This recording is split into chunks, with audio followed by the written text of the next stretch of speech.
여러분 모두 다 같은 마음을 가지고 계시겠지만 저는 우리 대한민국이 정말로 잘 되기를 바랍니다.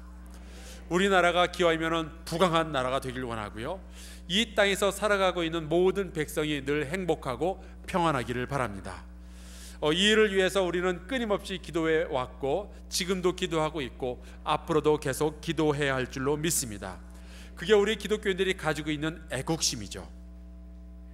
그런데 과연 어떻게 하는 것이 진정으로 우리나라를 위한 것이고 어떻게 하는 것이 진정으로 우리나라를 사랑하는 것인가 라는 질문을 여러 사람들에게 던지면은 의견들이 각각 갈라지기 시작합니다.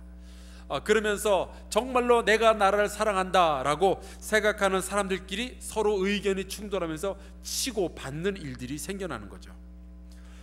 요즘 종종 제가 미국의 대통령 오바마와 닮았다라는 이야기를 듣습니다.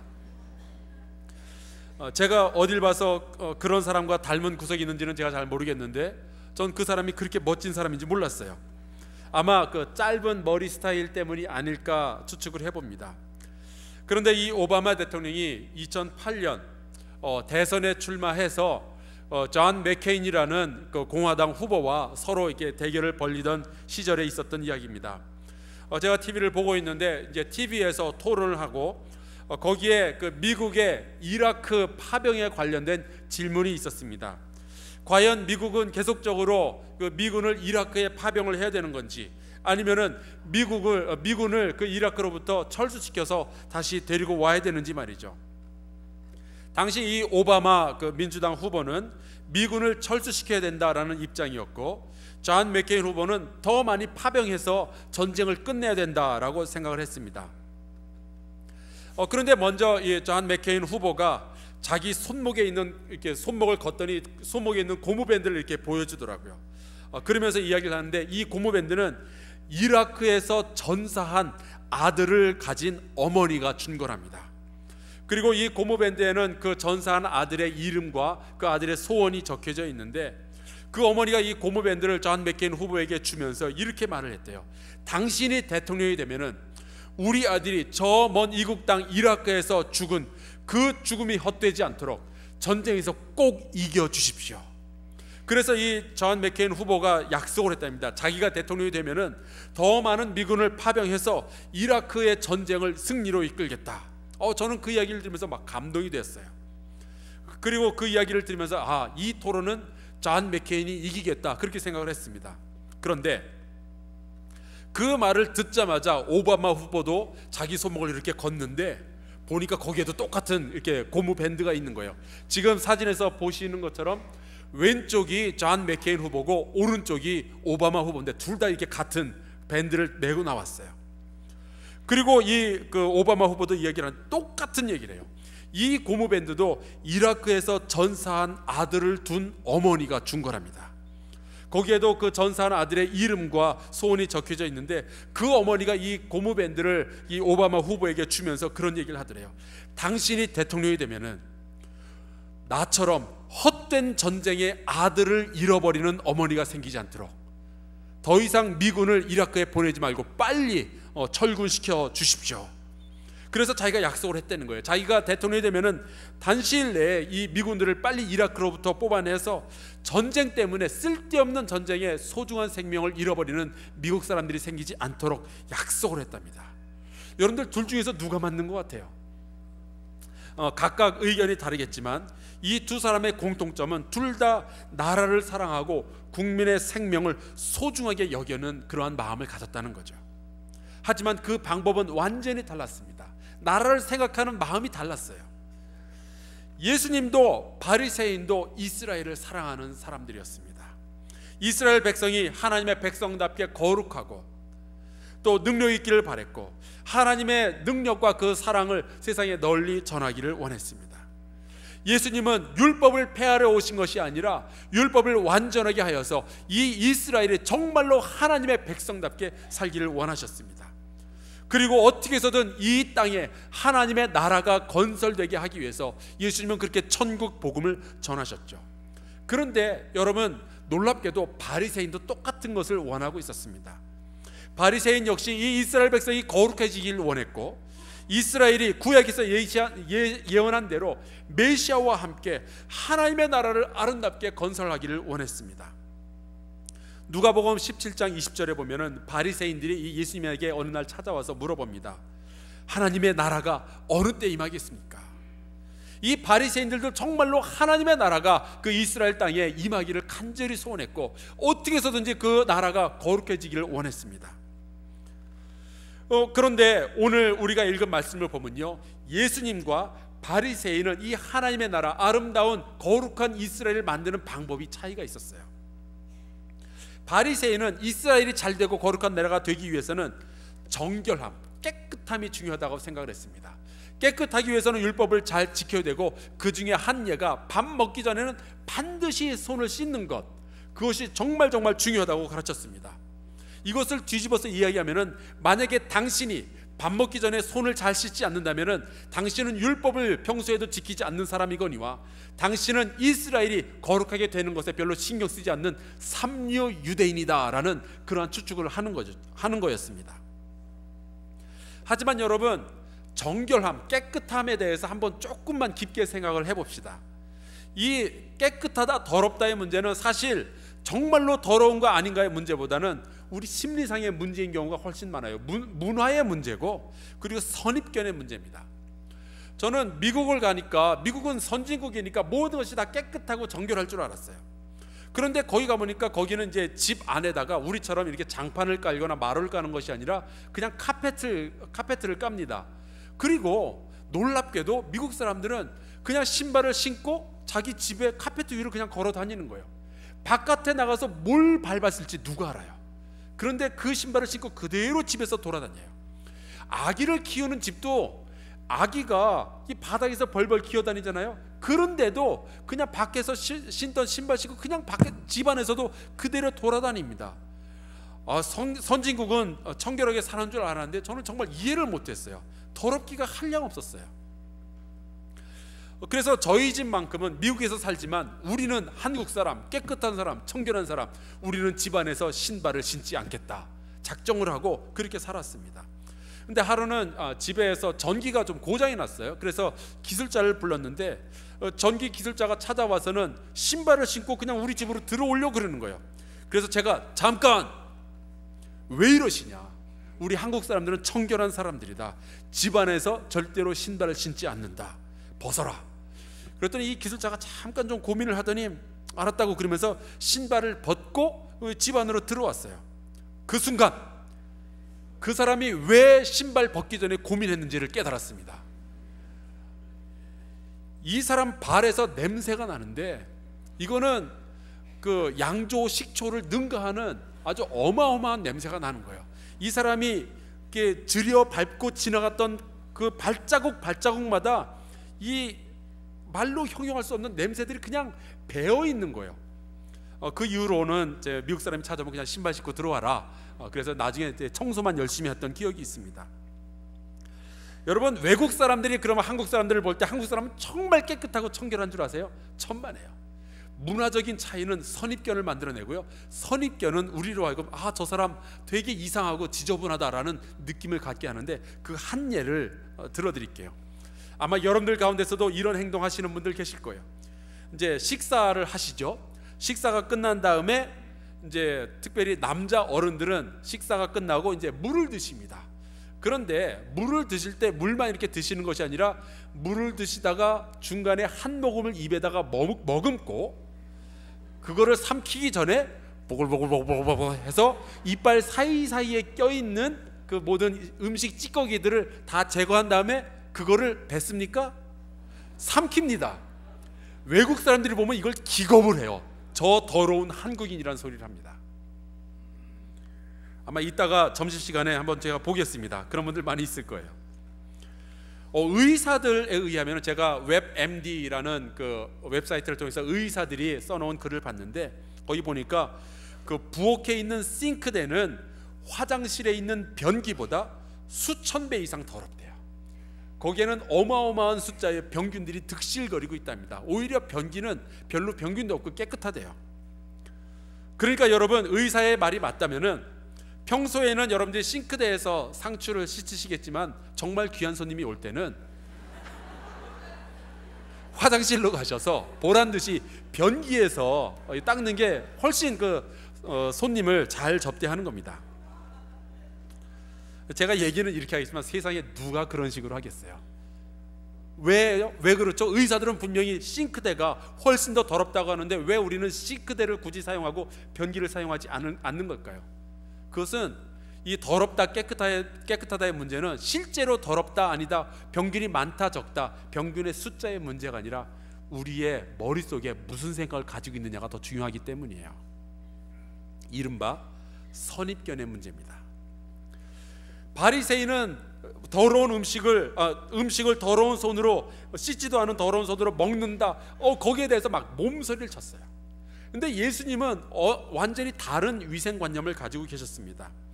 예수님께서는 입으로 들어가는 것이 우리를 더럽게 하는 것이 아니라 입에서 나오는 말들, 우리의 죄악된 마음들로부터 시작된 그 말들이 튀어나오면서 사람을 더럽게 한다라고 가르치셨어요. 예수께서 더럽다고 진저리를 치셨던 것은 더러운 손을 통해서 우리의 입으로 들어가는 음식들, 그 병균들이 아니라 우리의 입을 통해서 튀어나오는 우리의 마음속에 있는 이 죄악의 병균들, 내 주변에 있는 사람들에게 상처를 입히는 악한 생각들, 그러한 것들이 정말로 사람들을 더럽힌다라고 가르치셨어요. 선입견을 가지고 사람을 바라보면 저 사람은 이방인, 저 사람은 율법을 지키지 않는 사람, 그러면서 정죄하는 그들의 마음이 훨씬 더 더럽다라고 하신 거예요. 이러한 의견의 차이가 바리새인들에게 좀 마음에 안 들었습니다. 바리새인들에게 걸림이 되었다라고 성경이 기록하고 있어요. 예수님의 제자들이 걱정을 하기 시작했습니다. 우리 선생님 이러시다가 바리새인한테 당할 텐데. 그래서 예수님에게 찾아와서 자기들의 걱정을 털어놓습니다. 주님께서 말씀하신 그것이 바리새인에게 걸림이 되신 거 아십니까? 그때 예수께서 이런 말씀하셔요. 이 바리새인들을 가리키시면서 그들은 맹인이 되어 맹인을 인도하는 자로다. 선입견을 가지고 나니까 선입견은 진실을 보지 못하게 되고, 선입견을 가진 사람이 자기들의 선입견을 또 다른 사람들한테 계속 전하니 그것을 맹인이 맹인을 인도하는 것이다 라고 말씀하신 거예요. 여러분, 선입견을 가진다는 것, 진실을 보기보다 자기 안에 가진 생각으로 상대방을 몽땅 판단해 버린다는 것, 손을 씻지 않았다고 해서 그들 모두가 삼류 유대인이라고 판단해 버리는 그 선입견, 이것이 얼마나 위험하고 안 좋은 건 줄 아세요? 그것은 사람으로 하여금 그 사람이 진실을 보지 못하는 맹인으로 만들어 버립니다. 영국의 여성 작가인 제인 어스틴이 쓴 Pride and Prejudice, 우리나라 말로는 오만과 편견이라고 번역된 소설이 있습니다. 이 글에 보면은 정말로 괜찮은 남자가 나와요. 근데 이 사람은 첫인상이 별로 안 좋았습니다. 그런데 이 첫인상을 좋지 않게 본 여성이 있었는데 이 남자는 그 여자를 너무 사랑하는 거예요. 정말 괜찮은 남자예요. 그런데 첫인상이 안 좋았기 때문에 이 여성은 편견을 가지게 되었습니다. 그 남자 별로야, 그 생각을 했기 때문에 이 남자는 그 여자를 정말 사랑하고 정말 괜찮은 남자인데 이 여자는 편견 때문에 그 남자를 멀리합니다. 그래서 결국에는 행복한 삶을 살지 못하게 되었죠. 사람의 진실을 보지 못하고 우리로 하여금 맹인이 되도록 하는 것이 이 편견, 이 선입견들이에요. 그런 이야기를 했더니 이 베드로가 그것을 잘 이해를 못했습니다. 아니, 선입견을 가진 게 뭐가 어때서 그렇죠? 맹인이 맹인을 인도한다, 도대체 그게 무슨 말씀이십니까? 설명해 주십시오. 예수님께서 한탄을 하셔요. 너희도 아직까지도 깨달음이 없느냐? 율법을 지켜야만, 손이 깨끗해야만 사람이 괜찮은 사람이 아니라 마음이 깨끗해야, 그 안에서 튀어나오는 것들이 정말로 정결해야 그 사람이 정말로 정결한 사람이다. 이 말씀을 마치시고 예수님은 갑자기 이 깨달음이 없는 제자들을 데리고 두로와 시돈 지방으로 올라가십니다. 저는 이것을 이른바 수학 여행이라고 부릅니다. 두로와 시돈은요, 이스라엘의 국경선을 넘어서 북쪽에 있는 이방인의 땅, 해안가에 있는 땅입니다. 지도에 제가 준비를 하긴 했는데 글자가 너무 작아서 죄송합니다. 보시기에 해안가의 제일 위쪽에 보면 제일 위에 있는 자그마한 글씨가 시돈이고요, 그 밑에가 두로입니다. 이 두 도시로 올라간 거예요. 만약에 우리나라로 비교를 해서 말씀을 드리자면은 아마 그 휴전선을 넘어서 있는 두 도시, 뭐 개성과 평양, 그 정도로 생각하시면 되겠습니다. 예수님은 공생의 기간 동안에 외국을 다녀오신 일이 딱 한 번 있었는데 바로 여기에요. 제자들을 데리고 뭔가를 가르쳐 주시기 위해서 수학여행을 떠나신 겁니다. 바로 이곳에서 예수님은 문제의 이방인을 만났어요. 자, 여기에서 예수께서는 편견, 선입견에 대해서 무슨 가르치심을 주실까요? 이 이방인은 남자가 아니었습니다. 여자였어요. 여러분, 여자에 대한 그 유대인들의 편견은 대단했습니다. 사람 취급도 안 했잖아요. 특별히 바리새인들은 여자가 죄악을 시작했다고 해서 그런 편견을 가지고 있었기 때문에 여성과 만나는 것을 끔찍하게도 꺼렸습니다. 그런데 이 여자는 그냥 여자도 아니고 귀신 들린 딸을 데리고 있는 여자였어요. 도대체 엄마가 얼마나 못났고 죄를 졌기에 딸한테 귀신이 쓰일 정도냔 말이죠. 그런데 그 귀신도 그냥 귀신이 아니라 흉악한 귀신이에요.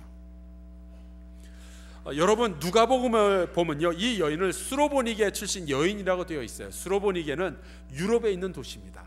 이 여자는 그냥 그 아시안이 아니라 이 여자는 유럽 사람이었어요. 그리스 사람이에요. 그리스 사람이라는 이야기는 이 여자는 돼지고기를 먹는 여자라는 뜻이에요. 유대인들에게 있어서 이방인, 여자, 귀신 들린 딸을 데리고 있고 게다가 돼지고기까지 먹는다면은 이 여자에 대한 편견과 선입견은요, 말로 다 할 수가 없는 거예요. 이 여자에 대한 차별은 이 바리새인의 입장에서 보면은 저 여자는 정말 죄악 덩어리고 더럽기가 한량없는 사람인 거죠. 거룩의 완전히 반대편에 있는 사람, 지옥에 들어가는 정도가 아니라 지옥의 땔감으로 사용되어져야 마땅할 사람이 이 이방인 여자, 귀신 들린 딸을 데리고 있고 돼지고기를 먹는 그 여자. 주여, 어느 것 하나 유대인이 좋아할 것이 없었어요. 그러한 선입견을 가지게 된 이유가 전혀 없는 것은 아닙니다. 특별히 두로와 시돈에서 사는 그 여자를 만났다 했죠. 열왕기상을 보면 우리가 잘 아는 엘리야라는 선지자가 나옵니다. 그리고 이 엘리야라는 선지자는 갈멜산 꼭대기에서 그 바알과 아세라를 섬기는 850명의 그쪽 선지자, 그쪽 제사장들과 대결을 벌이죠. 한편으로는 좀 놀랐습니다. 아니, 어떻게 이스라엘에 바알과 아세라를 섬기는 제사장이 850명이나 있을 수 있을까? 누가 그들을 먹여 살렸을까? 놀랍게도 이스라엘의 왕비 이세벨이라는 여자가 그 사람네들을 키웠고요, 그 사람네들을 먹여 살렸어요. 그런데 이 이세벨은 시돈 출신입니다. 시돈의 왕의 딸, 공주였어요. 정략적으로 아합 왕과 결혼을 했고요, 이 여자는 자기가 시돈 땅에서 믿던 모든 그 우상들을, 특별히 바알과 아세라를 다 바리바리 싸가지고 그 혼수품으로 끌고 들어와가지고 이스라엘 사람들에게 전한 거예요. 그래서 이스라엘 사람들은 시돈 출신 사람을 지독히도 싫어했습니다. 이사야서 23장에 보면은 거기에는 이 시돈과 두로 그 도시를 향한 저주의 예언이 기록되어져 있을 정도예요. 그런데 이 이방인 여자가 예수님에게 도움을 얻겠다고 찾아온 거예요. 그때 예수님은요, 이 여성을 보고서는 아이고 불쌍하다 그러면서 도와준 것이 아니라 정말로 모든 유대인들, 특별히 바리새인들이 가질 법한 태도로 이 여성을 대우하십니다. 이른바 투명인간 취급을 하시는 거예요. 거들떠도 보지 아니하시고 들은 척도 하지 아니하시고 그냥 무시해버렸습니다. 그리고 그냥 지나가는 거예요. 여러분, 이게 선입견을 가진 사람들의 못된 점이에요. 선입견을 가진 사람은 그 사람과 대화하는 것부터가 싫어요. 그래서 만날 생각도 하지 않고 들을 생각도 하지 않는 거죠. 그리고 내 머릿속에 있는 그 생각 가지고 그냥 다 판단을 해버리는 겁니다. 저 사람은 나쁜 사람이니까 아예 처음부터 만나지 않는 거죠. 그래서 이 사람이 맹인이 되는 겁니다. 근데 예수님께서 이러한 그 바리새인의 행동을 그대로 본따서 하셨다는 건 좀 놀랐습니다. 여러분께 그 이유를 조금 이따가 말씀을 드리겠습니다. 결국에 참다 못한 제자들이 예수님에게 부탁을 해요. 저 여자가 우리를 괴롭히니까. 여러분, 언어가 보이시나요? 저 여자가 우리를 괴롭히니까. 벌써 이 여자와 우리 사이에는 거리가 있는 거예요. 그러니까 예수님, 저 여자를 우리 사이에 끼워주소서가 아니라 저 여자를 보내소서. 이게 제자들의 부탁이었어요. 제자들도 여전히 이 유대인들이라 선입견을 가지고 있는 거죠. 저 이방인 여자는 우리가 아니니까 떠나 보내야 되는 그러한 사람으로 이해를 하고 있는 거죠. 여러분, 이러한 그 이방인이 졸졸 쫓아오면서 도와달라고 하는 거 얼마나 귀찮고 부담스럽겠어요. 여러분들 광화문을 나갔다고 생각을 해보세요. 광화문에 나갔는데 어떤 얼굴 까만 사람이 여러분 이름을 부르면서 나 좀 도와달라고 쫓아다니면은 여러분들 그 기분이 좋겠어요? 아마 굉장히 부담스러울 거예요. 그때 예수님께서 제자들에게 하신 말씀은 정말 놀랍게도 바리새인의 그것과 똑같았습니다. 뭐라고 하시는 거니? 나는 이스라엘의 잃어버린 양 외에는 다른 데로 보내심을 받지 아니하였노라. 아주 얼음발이 쌩 날리는 아주 차가운 말씀이죠. 하지만 바리새인들이 만약에 그 자리에 있었으면 예수님의 이 발언에 막 박수를 쳤을 거예요. 그렇지, 그게 유대인이지. 유대인들은 높여주지만 모든 이방인들은 깔보고 그들을 차별하는 것. 그래야 우리가 더 거룩해 보이고, 그래야 우리가 정말로 선택받은 백성이라는 것을 느낄 수 있으니까 그들을 그렇게 아주 차갑게 대하는 것, 정말로 유대인들이 할 법한 일이지. 그런데 그 여자가 계속해서 도움을 요청하니까 이번에는요, 예수님께서 제자들에게 말씀하시는 것이 아니라 이 여자에게 말씀을 하시는데, 그냥 그 말의 언어의 비수를 그 여자의 가슴에 꽂아 넣습니다. 뭐라고 하시는 거 아니? 자녀의 떡을 취하여 개들에게 던짐이 마땅하지 아니하니라. 정말 놀랄 말씀이에요.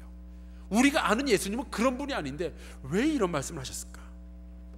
그런데 여전히 만약에 바리새인이 그 옆에서 예수께서 이렇게 말씀하시는 걸 보면 통쾌하다 그러면서 막 박수를 치고 좋아했을 거예요. 왜냐하면 그것이 바리새인들의 애국심이었거든요. 그들은 이방인들을 벌레 취급하고 사마리아 사람들을 쓰레기 취급하는 것에서 어떤 쾌감을 느꼈고요, 유대 민족의 우월성을 고취시킬 수 있었어요. 우리는 하나님으로부터 선택받은 백성, 저들은 쓰레기. 우리가 아는 예수님은 죄인들의 친구고 이방인들을 사랑하시는 분이고, 가난한 자와 병든 자와 장애인들을 아끼시고 사랑하시고 그들과 대화하시고 치유하시는 분인데, 지금 이 장면은 너무 낯설어요. 그런데 이 상황에서 모든 이스라엘 사람들, 유대인들과 바리새인과 그리고 제자들의 선입견, 이방인 여자를 향한 선입견을 완전히 깨버리는 놀라운 사건이 일어납니다. 그 누구도 기대하지 않았고 예상하지 않았던 믿음, 아주 아름다운 믿음, 그 가슴 속에서부터 튀어나오는 그 사랑과 믿음을 이 여인이 보여준 거예요. 이 여자는 자기의 모든 자존심을 내려놓고 이렇게 말합니다. 개들도 제 주인의 상에서 떨어지는 부스러기를 먹나이다. 여러분, 이 장면에서 이 제자들의 눈에 보였던 흉악한 귀신 들린 딸을 가진 더러운 이방인 여자는 사라지고, 가슴이 먹먹해질 정도로 거룩하고 순결한 어머니의 모습이 보이기 시작하는 거예요. 유대인과 이방인 사이에 놓여져 있는 그 어느 누구도 결코 넘을 수 없는 어떤 계곡 같은, 깊은 계곡 같은 그것이 어머니라는 이름으로 순식간에 메꿔진 겁니다. 유대인들은 항상 이방인들을 바라보면서 저 더러운 이방인들이라고 했는데, 어머니를 보면서는 자기의 자식을 위해서 모든 자존심을 내던진 어머니를 향해서는 손가락질할 수 없었어요. 바로 그때 예수님께서는 기다렸다는 듯이, 그리고 제자들에게 보라는 듯이 이 여성을 칭찬하십니다. 여자여, 내 믿음이 크도다. 그리고 이 여자의 딸을 얼른 치료해 주셨어요. 이 바리새인들을 통해서는 그 입에서 수없이 더러운 말들이 튀어나왔는데, 자기네들이 더럽다는 선입견을 가지고 있었던 이 이방인 여자의 입에서는 그토록 아름다운 사랑과 겸손의 언어가 튀어나온 거예요. 예수님께서는 이 사건을 통해서 제자들에게 이방인을 향한 인종적 선입견이 얼마나 헛된 것이며 잘못된 것인가를 분명하게 보여주셨습니다. 제가 그래서 이걸 수학 여인이라고 이름을 붙인 거예요. 제자들을 데리고 저 먼 이방 땅에까지 가서 제자들에게 보여주셨어요. 마음에서 튀어나오는 이 말들이 사람을 더럽게도 하고 그것이 사람을 고귀하게도 하는 거죠. 예수께서는 인종적, 경제적 차별을 반대하셨고 모든 사회적인 선입견들에 흔들리지 아니하시며 오직 사람의 중심을 보시고 그 가운데 있는 하나님의 형상을 보시고 그 영혼을 불쌍히 여기셨습니다. 로마인 백부장과 대화하셨고 사마리아 여인을 가르치셨고 갈릴리에서 고기 잡는 어부를 보면서 무식한 어부들이라고 선입견을 가지고 그들을 놀리신 것이 아니라 그들이 하나님과 함께 이 세상을 변화시킬 것이다 라는 그 소망을 보시고 그들을 제자로 부르신 분이 예수님이셔요. 우리는 예수님을 따라간다 하면은 우리도 예수님처럼 선입견을 가지고 사람들을 부정적으로 판단하고 그리고 그들을 만나기 전에 이미 내가 다 정죄하는 것이 아니라 그들 가운데 있는 진정한 가치들을 우리가 발견해야 되는데 우리는 어떠한 수준에 있을까요? 제가 여러분에게 사진을 하나 보여드리겠습니다. 귀엽죠? 이 두 아기들 중 하나는 배고픔과 가난과 질병에 노출되어 있습니다. 어느 쪽일까요? 혹시 여러분 머릿속에 흑인 아이가 그럴 거다라는 생각이라도 스쳐 지나가셨다면 회개하십시오. 누가 알아요? 저는 아무 얘기도 안 해줬는데 왜 흑인 아이가 그런 비참한 상황에 처해 있을 거라고 생각을 했을까요? 선입견 때문입니다. 우리의 마음속에는 아마도 흑인이 그럴 것이다 라는 생각이 벌써 깔려 있는 거예요. 우리는 피부색만 보고도 그 사람의 됨됨이, 그 사람의 생활 수준까지 추측하는 아주 못된 습관을 가지고 있어요. 바로 바리새인들이 이방인을 향하여 가졌던 그러한 생각입니다.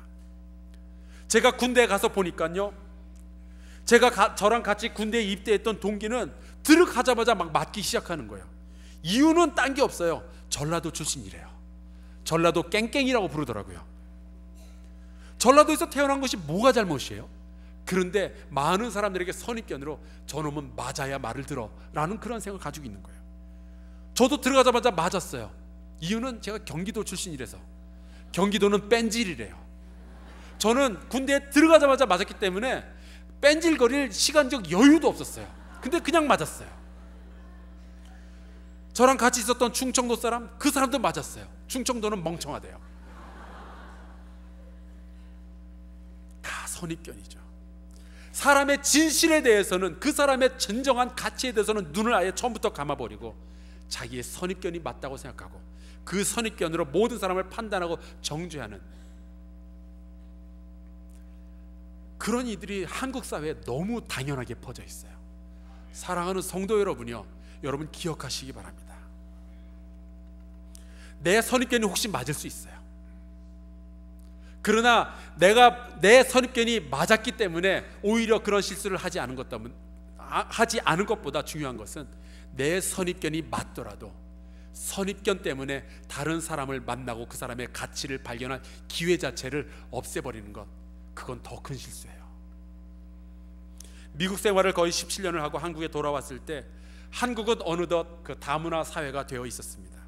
작년 2월달 통계를 보니까 국내에 있는 체류 외국인이 157만 명이에요. 굉장해요. 물론 등록된 숫자가 그렇고 그 출입국 외국인 정책 통계 연보에 보면은 불법 체류자의 숫자가 18만 명이에요. 그러면 그렇게 다문화 사회가 되었으면 우리의 의식 수준도, 우리의 신앙 수준도 그만큼 성장을 했어야 되는데 지금 보시는 이 그림 지난번에도 보여드렸는데 World Values Survey에서 발표한 이 그래프에 보면은 빨간색으로 표시될수록 그 나라는 인종차별이 굉장히 강한 나라인데 우리나라는 보시다시피 새빨간 색깔로 칠해져 있습니다. 전 세계에서 인종차별이 가장 지독한 나라가 우리나라예요. 한국이 잘 살기 시작하면서 동남아에서 노동자들이 밀려왔어요. 그런데 그 동남아에서 오신 분들을 막 대하는 한국 사람들이 있어요. 다는 아니에요. 있어요. 욕을 하는 것은 기본이고 심지어 때리기도 한대요. 한국인 노동자에 비해서 월급은 적게 받고 대신에 일은 많이 해야 되는 그러한 것이 실제로 있는 일입니다.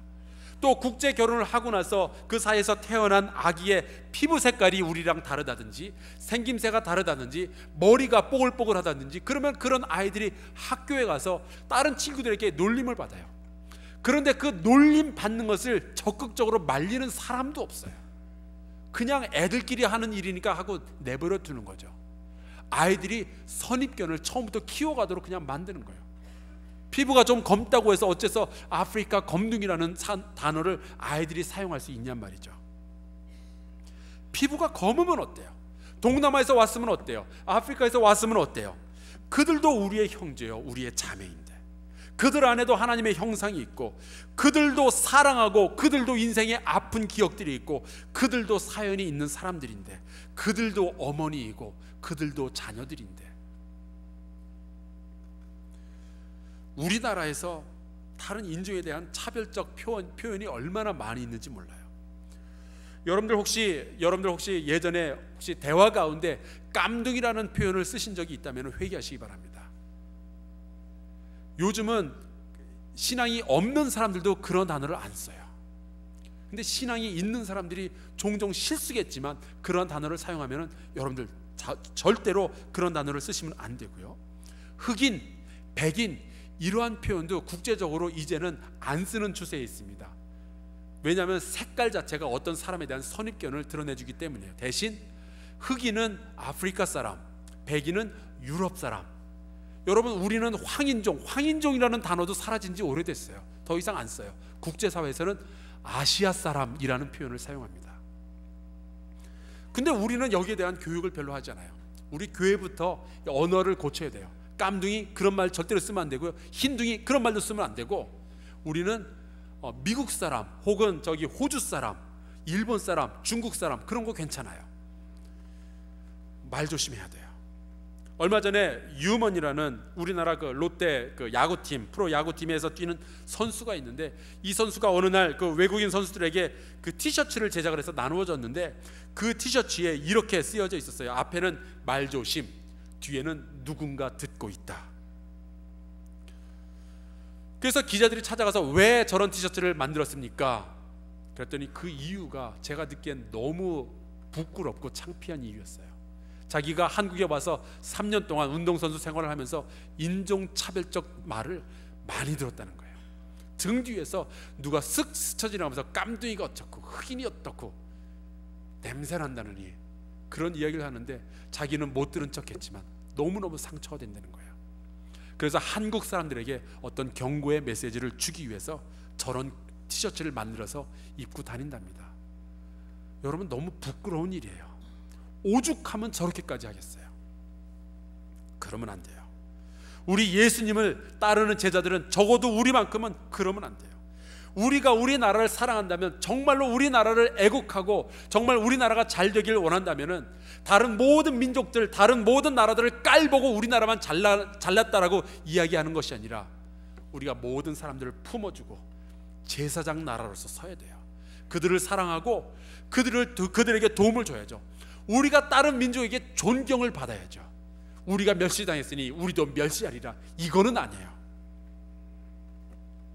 모든 인종과 국가와 성별과 나이와 빈부를 초월해서 모든 영혼을 깊이 생각하고 사랑하고 이해하고 함께 잘 되는 일을 모색하는 것, 그것이 애국이에요. 일본이 잘 되는 게 왜 배가 아파요? 같이 잘 돼야죠. 중국이 잘 되는 게 왜 그렇게 신경질이 나요? 같이 잘 돼야죠. 우리나라에 와 있는 외국인 노동자들이 잘 되는 게 뭐가 그렇게 나빠요? 그들을 도와서 그들도 잘 살아야죠. 여러분, 애국이라는 것은 편협하고 천박한 국수주의와는 완전히 다른 거예요. 애국은 진짜로 애국한다면 우리 자신을 사랑하고 우리나라를 사랑하지만 우리나라와 관계 맺고 있는 모든 이웃 나라들에게도 정말로 존경받을 일들을 많이 하고 그들을 존중해주고 그들을 사랑하고 그들을 이해해줘야죠. 여러분, 어떤 사람들은 일본 사람들은 다 나쁜 사람이다, 중국 사람들은 다 시끄럽다, 떼놈이다, 외놈이다, 그런 식으로 부르는 사람들이 있는데 절대로 그러지 마세요. 여러분, 그거 다 선입견이에요. 그 사람들이 가진 가치는요, 우리가 함부로 말할 수 있는 것이 아니에요. 우리 한국 사람들 안에도 나쁜 사람이 있고 좋은 사람이 있듯이 중국 사람들도, 일본 사람들도, 미국 사람들도 좋은 사람이 있고 그냥 나쁜 사람이 있는 것 뿐이에요. 그 어느 한 사람을 보고 모든 사람을 싸잡아가지고 다 그렇게 동일하게 평가를 내린다는 거, 그거는 기독교인들이 할 일이 아닙니다. 혹시 여러분들 주변에 외국인들을 만날 일들이 많다든지, 혹은 여러분들 주변에 외국인 노동자를 사용하거나 만날 일들이 있다면 정말로 여러분들 조심하시고 주의 마음을 품으시길 주의 이름으로 축원합니다. 선입견을 제거하고 두려움 없이 그들의 가치를 발견하기 위해서 애를 쓰시기 바랍니다. 타민족과 타인종에 대한 선입견으로 병들어가는 한국 사회를 우리가 고쳐야 되겠어요. 예수님은 시돈에 있는 그 여인, 이방인 여인에게서 어머니의 거룩함, 사랑과 믿음을 발견하셨습니다. 우리도 예수님의 눈으로 우리 주변에 있는 이방 사람들을 바라본다면, 우리와 다른 그들을 바라본다면 그들 가운데 있는 하나님의 형상을 발견할 수 있고, 그들도 역시 하나님의 사랑을 받는 하나님의 백성임을 발견할 수 있어요. 두려워하지 말고 선입견을 버리고 사람을 제대로 보며 그들을 제대로 평가하고 그들을 사랑하고 그 안에 있는 가치들을 발견하기 위해 힘쓰는, 우리나라만 잘 되겠다고 애쓰는 사람들을, 편협한 사람들이 아니라 세계를 품고 그 모든 인류를 사랑하는 한사랑교회 성도들이 되시기를 주의 이름으로 축원합니다. 우리 이 마음을 품고 세계를 품은 제사장의 마음을 가지고 우리 함께 찬송가 507장을 같이 찬양하겠습니다.